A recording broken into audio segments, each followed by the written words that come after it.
semuanya, kenalin aku Aliasa Azani. Di sini mau menjelaskan review digital marketing dari week 1 sampai week 7. Di sini ada 4 hal yang mau aku jelasin. Yang pertama, model of marketing process. Yang kedua, ada customer persona dan journey. Yang ketiga, ada campaign marketing dan content marketing. Dan yang terakhir, ada membangun brand bisnis. Pertama, ayo kita bahas bagaimana model of marketing proses. Fotonya ada di sini ya. Oke, yang pertama itu memahami pasar dan kebutuhan konsumen. Yang kedua, merancang strategi pemasaran berbasis nilai customer. Yang ketiga, membangun program pemasaran terpadu untuk memberikan nilai. Terus yang keempat, ada membangun hubungan yang menguntungkan dengan customer. Dan yang kelima, mendapatkan nilai dari customer untuk menciptakan keuntungan dan ekuitas mereka. Topik kedua yang akan kita bahas adalah customer persona dan customer journey. Sebenarnya materi ini itu udah dipelajari pada semester 1 mata kuliah kreatif inovatif thinking. Tapi di semester 3 kita bahas lagi di mata kuliah digital marketing. Kalian ada yang bingung gak sih?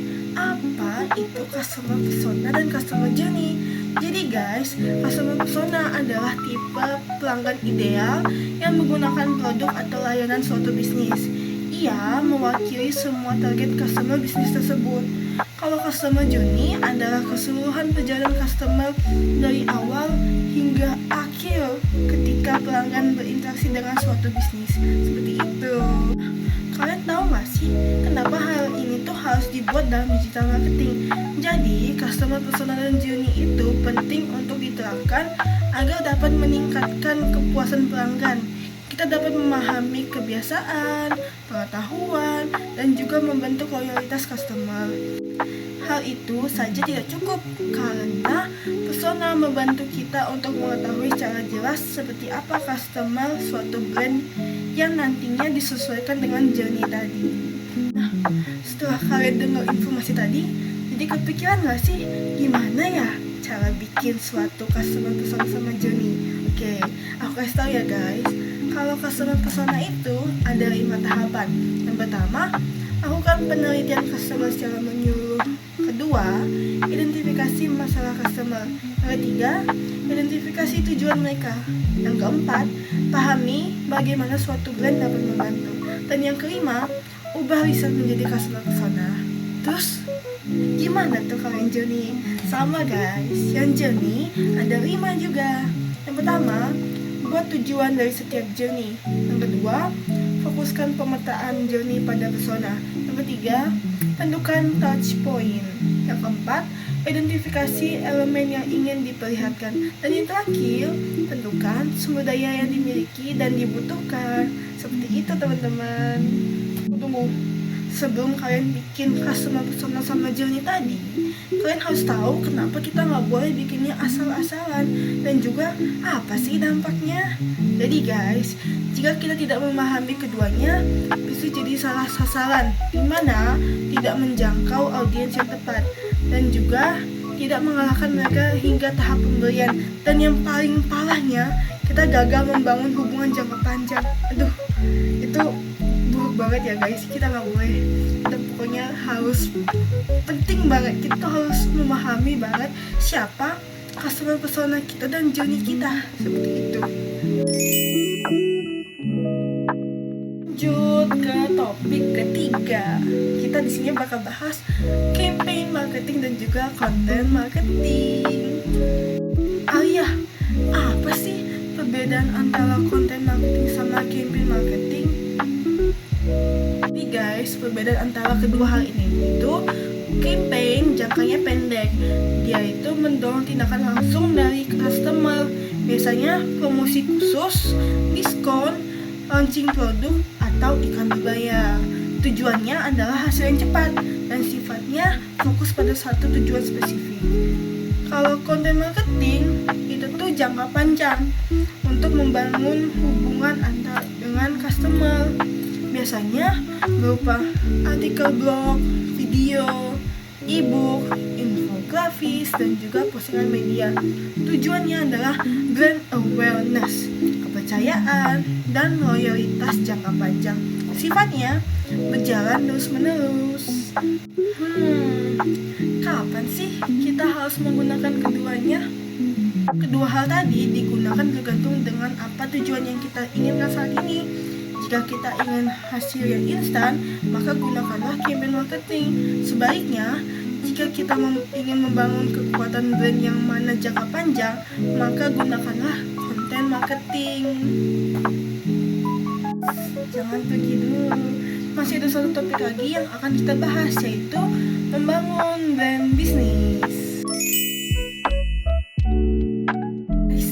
Kita ini kan udah dunianya modern banget ya.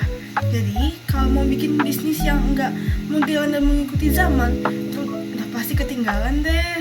Nah, aku bakal ngasih tahapan untuk membangun brand bisnis, terutama pada digital marketing. Tunggu ya. Oke, dari tadi aku ngasihnya 5 tahapan mulu kan guys. Tapi untuk topik terakhir kali ini, aku ada 6 tahapan dalam membangun suatu brand bisnis. Pertama, tentukan strategi brand. Kenapa? Karena kita itu harus tahu jangka panjangnya gimana, apalagi di sosial media yang bakal dilihat semua orang. Yang kedua, pilih platform yang sesuai. Cari tahu di mana customer kalian itu biasanya aktif, apakah di Instagram, di TikTok, atau di Facebook. Nah, itu tentuin guys. Terus yang ketiga, bangun identitas brand yang konsisten. Kalian itu kalau lihat suatu brand di Instagram, terus warnanya sama, fontnya sama, gaya postingannya sama, itu enak banget kan guys. Nah, itu tuh penting banget karena kita jadi lebih dikenal. Orang-orang jadi tahu siapa kita saat ada di tempat lain, seperti itu. Yang keempat, buat dan bagikan konten yang bervalue. Kita nggak mau kan bisnis kita tuh diketawain, makanya harus bikin postingan yang bervalue. Yang kelima, bangun interaksi dengan komunitas. Kita tuh nggak mau dianggap sombong sebagai brand. Jadi tiap ada customer nanya di komen kayak, "Kak, ini harganya berapa ya?" Masa dibilang gitu aja? Nggak dong, kita harus menjawab supaya hubungan kita dengan customer makin dekat dan juga mereka jadinya lebih senang untuk berinteraksi dengan kita dan berujung pada melakukan transaksi dengan bisnis kita. Yang terakhir, keenam nih, analisis, adaptasi, dan kembangkan. Sosial media kalian itu nggak boleh didiamin gitu aja. Kalau sudah posting, kalian mau bisnisnya bagus, harus selalu dijalankan sampai selesai. Seperti itu guys. Oke semuanya, 4 topik tadi adalah hal yang sangat penting jika kalian ingin gunakan digital marketing pada bisnis kalian. Pokoknya jangan sampai lupa untuk menggunakan hal-hal tadi, terutama customer persona dan customer journey, karena itu adalah fondasi untuk setiap bisnis. Mau itu digital atau enggak, itu tuh penting banget guys. Segitu aja dari aku. Saya Arya, pamit undur diri. Makasih.